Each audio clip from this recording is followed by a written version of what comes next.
যে বুড়ি, বুড়া বয়সে তোমার ভীমরতি ধরছে নাকি? হ্যাঁ, এমন নায়িকা মতো স্টাইল করে ছবি তুলতেছো। এই আমি বুড়া না, তুই আমার বুড়া দেখতেছ? আমি তোর থেকে জুয়ান, আমি দেখ তোর থেকে স্মার্ট সুন্দর। স্মার্ট সুন্দর না? এই ঢিলা চামড়া সোনু আর ফেস পাউডার মাখলে আর লিপস্টিক মাখলে যদি সবাই সুন্দরী হইতো না, তাহলে তোমার মতো বুড়ি গো জামাই হয়তো এই সাগর বল।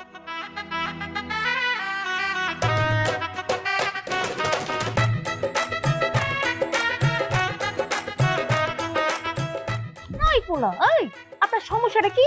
বুড়ি সুড়ি বুড়ি যার এই পান তার লগে ঘেঁষাঘেঁষি দিয়ে একবার ছবি তুলতে হয়। এই তোরও তো সমস্যা কম না, মানে পুলা পুরুষ দেখলেই হইছে, ছবি তুলতেই হইব। এই তুই যদি এখানে দাঁড়াবো করে ছবি তুলোস, তাহলে রত্না বুবুরে কে স্টেজে নিয়ে আইবো? হ্যাঁ চল আমার লাগে, চল। আর তুই এখানেই থাক, চল। কি জুয়ান মাইছে একটা গুতা খেয়ে বেকা হয়ে গেছে না? শোনো, নিয়ম কইরা জুয়ান মাইয়া গো গুতা খাইবা, তাইলে দিলের ভিতরে ভালোবাসা পয়দা হইব। আর ভালোবাসা আর কি রে না রে নিয়ে আয়, এই গান চালা, গান চালা।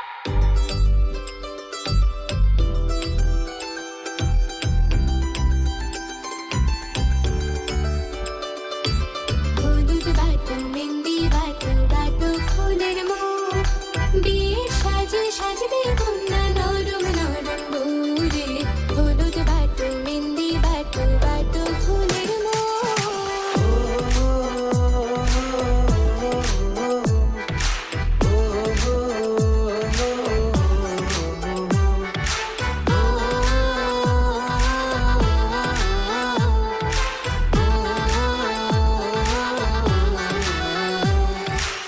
মেহেদি রাঙাতে লাজুক লাজুক চোখে ওই দেখো কন্যা এলো রে।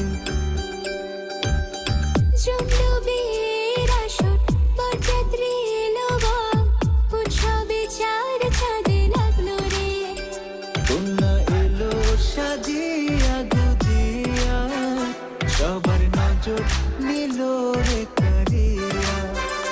কন্যা এলো সাজিয়া গুজিয়া, বরের নজর নিল রে কারিয়া।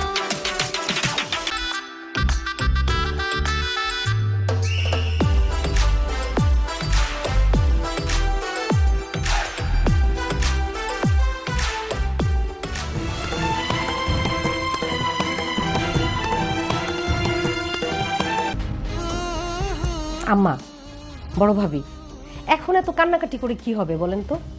প্রথমেই যদি মেয়েগুলিকে সুশিক্ষায় মানুষের মতো মানুষ করতেন, তাহলে তো আজকের দিনটি দেখতে হতো না। হ্যাঁ, এই যে দেখেন আমার মেয়েটিকে আমি কিভাবে সুশিক্ষায় মানুষের মতো মানুষ করেছি। ছি ছি ছি ছি ছি ছি, এমন একটি কাজ কিভাবে করলে তুমি? বড় ভাইজান লজ্জায় ঘৃণায় না জানি কোথায় গিয়ে বসে আছে। চাচি, আপনি একটু চুপ থাকতে পারেন না? দেখতেছেন তো একটা অনাকাঙ্ক্ষিত ঘটনা নিয়ে বাড়ির সবাই কতটা চিন্তিত। আপনি তো পারেন একটু ভালো কথা কইতে, একটু সান্ত্বনা দিতে, তা না আপনি একটার পর একটা খোঁটা দিয়ে যাইতেই আছেন। তাই মেয়ে, এই তোমাকে আমি সব সময় লক্ষ্য করে দেখছি যে তুমি আমার সাথে সব সময় বেয়াদবি করো। আচ্ছা খোরশেদ সাহেব, আমরা কি এমন অপরাধ করেছি যে আমাদের সঙ্গে এরকম একটা অন্যায় করলেন? কি বলছেন আপনি? অন্যায় করছি মানে? আপনি কিছু জানেন না? আচ্ছা ঠিক আছে, আপনার মেয়েকে ডাকেন, সে এসে আমাদের সামনে বলুক যে একটা ছেলের সঙ্গে 3 বছর রিলেশন থাকার পরেও সে কেন আমার ছেলেকে বিয়ে করতে রাজি হলো। আর আপনি মিথ্যে কথা বলে ধোকা দিয়ে কেন কেন আপনার মেয়েকে আমার ছেলের গলায় ঝুলাতে চেয়েছিলেন? দেখেন বিয়ে সাহেব, আমি আপনাদের ধোকা দেই নাই। আমার মনে হয় কি আপনাদের কোথাও কোনো ভুল হইতেছে। ভুল হচ্ছে না? তার মানে আপনি বলতে চাচ্ছেন যে আপনার মেয়ের পেটে কোনো বাচ্চা নেই, আপনার মেয়ে প্রেগনেন্ট হয়নি? আঙ্কেল, আপনার মেয়ে সত্যি সত্যি প্রেগনেন্ট।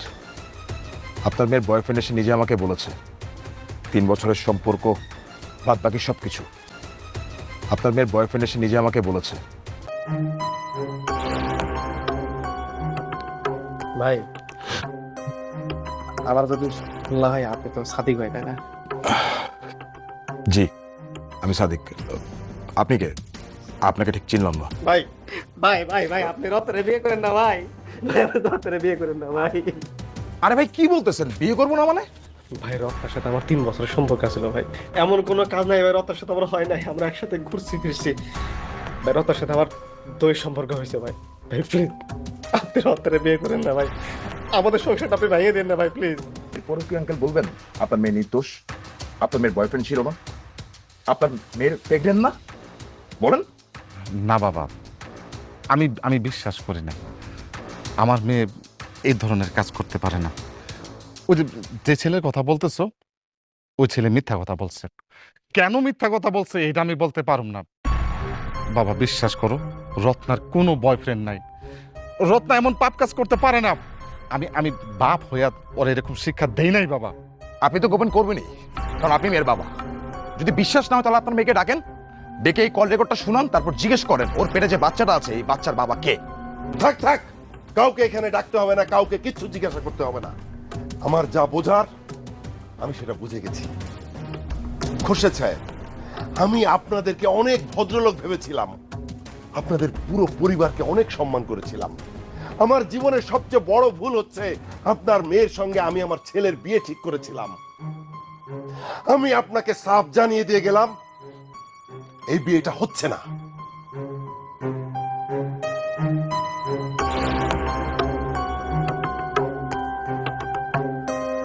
ছি, চল সাদিক।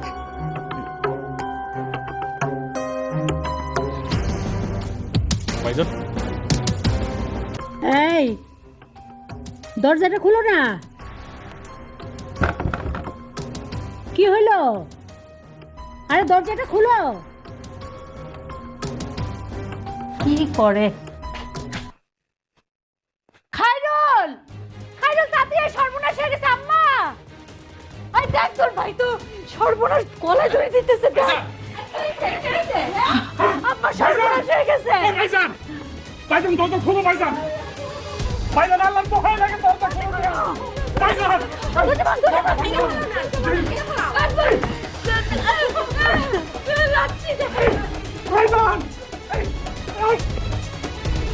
ভাইজান, ভাইজান এটা তুমি কি করতেছো ভাইজান? তো হয় লাগে। স্যার, স্যার আমারে, স্যার আমারে, তোমার দোহাই লাগে স্যার আমারে। ভাইজান তুমি বহো ভাইজান। ভাইজান মাথা ঠান্ডা করে বহো ভাইজান। এটা তুমি কি করতেছো? আমারে কেল থেকে মাথায় লিখাবেন। আমার বাচ্চা থাকতে ইচ্ছা করতো না বাবা। আমারে কেল থেকে মাথায় লো। আমার মতো মানুষের পৃথিবীতে বাচ্চা থাকার কোনো দরকার নাই, কোনো দরকার নাই বাবা। ভাইজান তোমার দোহাই লাগে, তুমি এমন করো না।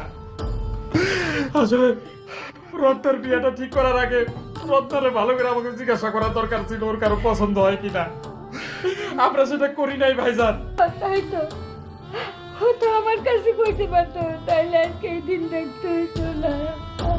দেখেছো, তোমার এই জঘন্য কাজের জন্য তোমার বাবা আজকে গলায় ফাঁস দিতে যাচ্ছিল। ছি, এই কাজটি তো তোমার বাবার করার কথা না, তোমার করার কথা। তুমি কেন ফাঁসি নিতে পারলে না এখন পর্যন্ত? সবার সামনে দাঁড়িয়ে আছো। ছি, নির্লজ্জ বেহায়া মেয়ে জানি কোথাকার।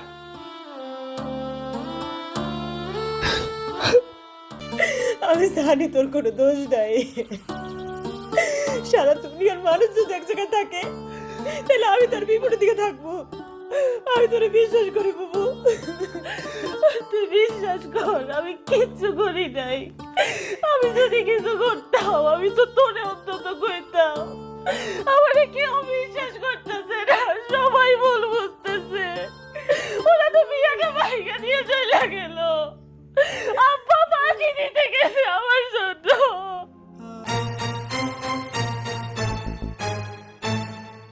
ভাই কিছে বুঝলাম না কাহিনী। হ্যাঁ আমি কি চোর বাটপার নাকি? হ্যাঁ আমার ধরে লয়েছেন না কিছে? আপনি তমাল? আমি তমাল, আপনার আপনার তো চিনলাম না। আমার নাম সাগর। রত্নার যে ছেলেটার সাথে বিয়ে ঠিক হয়েছে আমি তার ছোট ভাই। ও আচ্ছা আচ্ছা বুঝছি। তো কি আমার কাছে কি? আচ্ছা, রত্নার সাথে আপনার কতদিনের সম্পর্ক? আপনার সাথে আমার সম্পর্ক 3 বছর। আপনি রত্নাকে বিয়ে করতে চান? হ্যাঁ অবশ্যই চাই, অবশ্যই। ঠিক আছে, আপনি তাহলে চলেন আমার সাথে। ওই রত্নার বাড়িতে? মানে আপনি রত্না দুজনকে ভালোবাসেন, অথচ রত্নার বাবা মা এটা মেনে নিচ্ছে না। আমার জিজ্ঞেস করতে হবে না যে কেন মেনে নিচ্ছে না? চলেন আমার সাথে আসেন। আরে না না ভাই, শোনো শোনো, আমি আমি আমি বলি ভাই, এটা আমাদের একান্ত ব্যক্তিগত বিষয়, এটা আমরা দেখুন নেই, আপনার এই বিষয়ে নাক গলানো লাগবে না, আপনি এখন যান।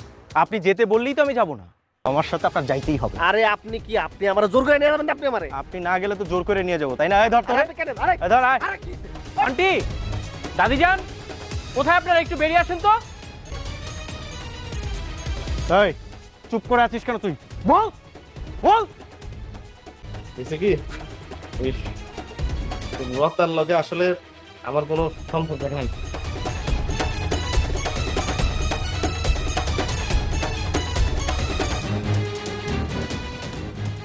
রত্নার বাবু হাজবেন্ডের সাথে আমি সব মিথ্যা কথা কইছিলাম, যে ওর সাথে আমার 3 বছরের সম্পর্ক ছিল, আর ওর পেটের বাচ্চারা আমার।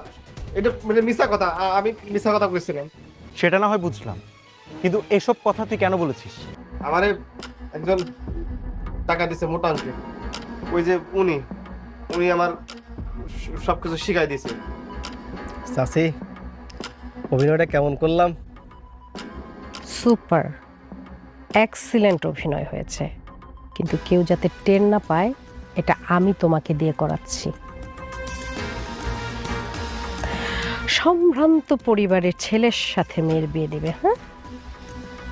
বিয়ে দেওয়া আমি একদম চিরতরে মিটিয়ে দেব। এই যে নাও, এখানে 50,000 টাকা আছে, বাকি 50,000 কাজ পুরো শেষ হওয়ার পর পাবে। চাচি, আপনি কোনো চিন্তা করবেন না, আর সাদিকরে যে সিস্টেম করছি, এখন যদি কেউ ডাক্তারের রিপোর্ট নিয়ে এসে দেখায় যে রত্না প্রেগনেন্ট না, ভাই এইটা বিশ্বাস করবো না, ওরা একদম সিস্টেমে ফালাই দিচ্ছে, খতম করে ভালো। আচ্ছা চাচি, এখান থেকে চলে যান, আমার দেখলে সমস্যা আছে। উনি আমার মোটা অঙ্কের টাকা দিছে, দিয়ে কইছে যে তুই এই কাজটা করে দিবি আমার, তাই আমি কামটা করে দিয়েছি। আমার ভুল হয়ে গেছে, আমার মাফ করে দেন। এবার দেখলেন তো মূল কালপিটটাকে? কেন তুই এই সংসারের মধ্যে আগুন ধরাইলি? তুই তো একটা জানোয়ার, তোর তো ভিতরে কোনো মনুষ্যত্ব নাই, আর কোনো জানোয়ারের এই বাড়িতে স্থান নাই। তুই তোর মাইয়ারে লইয়া এখনই এই বাড়ি থেকে বাইরে যাবি, আমি তোর এই বাড়িতে রাখুন না। আয় বাইরে যাবি এখনই, কাপড় চোপড় গোছায় যাবি, আমার একটু বাধা দিও না ভাবি, আজকে ওর আমি বাইর করে দিতে পারি না। আর কাপড় চোপড় গোছান।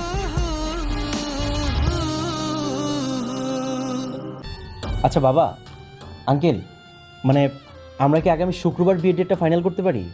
আজকে তো বিয়েটা হওয়া পসিবল না, শুক্রবার একটা শুভ দিন, আমার ভাইটাকে বর সাজিয়ে বরযাত্রী নিয়ে এসে ভাবিকে আমাদের বাড়িতে নিয়ে যেতে চাই। আপনারা কি বলেন? কে কি বলবো, হ্যাঁ? আমার সাগর ভাই যখন কইছে শুক্রবারে বিয়া, তাহলে শুক্রবারে বিয়া।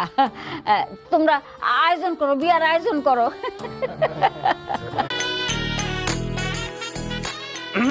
আসসালামু আলাইকুম বিয়ান সাহেব, কেমন আছেন? হইছে, আমার আর বিয়ান সাহেবকে ডাকতে হইব। কেন? যেই ব্যাপারটা করছিলেন একটাবারও বিশ্বাস করতে চাইতেছিলেন না যে আমার বুবু এরকম খারাপ কাজ করতেই পারে না। শোনেন, আমার বুবু না এরকম যখন কাজ জীবনও করতে পারে না। সবকিছু তো এখন সমাধান হয়ে গেছে, আলহামদুলিল্লাহ। আগামী শুক্রবার আমি আর আমার ভাই আসবো কবুল বলতে। দুই ভাই কবুল করতে আইবেন মানে? আপনি কি এখান থেকে বিয়ে করে যাবেন নাকি? না মানে আমার ভাইকে তো আমি কবুল বলাতে নিয়েই আসবো, সাথে আমিও শেরওয়ানি পরে আসলাম, কোণে দুজন তো রেডিই আছে। এক কাজিতে দুই ভাই কবুল বলে দুটো বউ নিয়ে ঘরে তুললাম। ও বুঝতে পারছি, আপনি তো বিয়া পাগল ছেলে, আপনার কাছে বুড়ি সুড়ি জুয়ান কোনো কিছুই বিষয় না, মানে একটু পাইলেই হইলো। আচ্ছা আপনি একটা কাজ করেন, আমার দাদি আছে না, তার তো খুব বিয়া করার শখ, তারে বিয়ে করে ফেলান।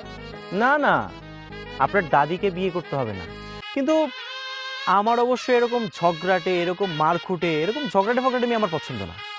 কি করলেন আপনি? আমি ঝগড়াটে মাইয়া, মারকুটে, আমার আপনার পছন্দ হয় না? জি না, আপনাকে আমার অবশ্যই পছন্দ হয় না। হ্যাঁ, আপনি আবার কি কথা কইতাছেন? আমার আপনার পছন্দ হয় না? তো পছন্দ হয় না তো, যেটা সত্যি আমি সেটাই বললাম, কিন্তু বিয়ে করতে আসবে। বিয়ে করতে আইবে? খুব শখ না বিয়ে করার? দাঁড়ান, আপনার বিয়ে করার শখ আমি মিটাইতাছি। এই কি করতেছেন?